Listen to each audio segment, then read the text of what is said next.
Je m'appelle Magda Pommier, je suis cavalière de dressage et éthologue.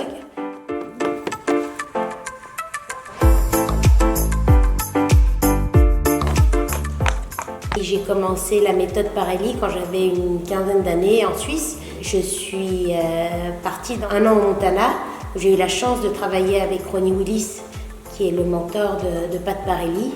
J'ai voulu me spécialiser en dressage et j'ai travaillé donc un peu moins d'un an dans l'écurie de Marina, enfin à l'époque c'était Marina Vandenberg. Et j'ai continué, j'avais mon jeune cheval à l'époque qui était Tucho, mon cheval gris, et j'avais essayé de faire un petit peu un lien dans ce milieu sportif, artistique, et le travail au sol, et ce que j'avais appris au Montana. C'est surtout en roulant ma bosse et en travaillant tous les jours avec les chevaux que j'ai pu essayer de faire un lien, et c'est pour ça que maintenant je travaille avec des chevaux de tout horizon, que ce soit sur des chevaux de haut niveau, des chevaux de loisirs, des chevaux de dressage. J'ai toujours été passionnée par le travail en liberté parce qu'un cheval peut nous donner en liberté. Et j'étais aussi très attirée par les jeunes chevaux. De fil en aiguille, c'est l'équitation éthologique qui m'a le plus parlé. Et puis je travaille donc en tant que cavalière de dressage, donc je suis mandatée pour monter des chevaux ponctuellement en dressage. Je suis vraiment itinérante.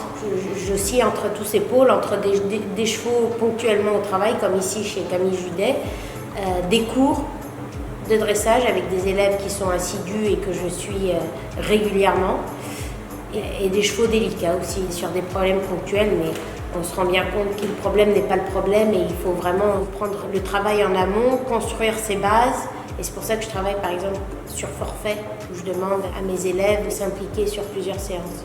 Dans le monde du sport, j'arrive, de par mon travail au sol, à faire en sorte qu'il se gère émotionnellement. Que ce ne soit pas simplement des machines qu'on monte dessus. Je trouve que c'est important qu'un cheval ait un contact différent avec l'humain que simplement être sur son dos.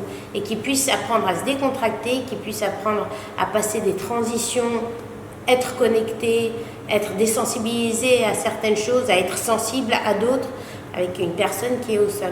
Ça commence à être intéressant d'être traité non pas comme un pansement à des problèmes, mais de travailler en collaboration avec des cavaliers qui partagent cette philosophie et justement d'éviter beaucoup de problèmes comportementaux. Ça ne fait pas tout, on n'est pas des magiciens, mais en tout cas cette philosophie pour moi elle est extrêmement importante et moi c'est une évidence.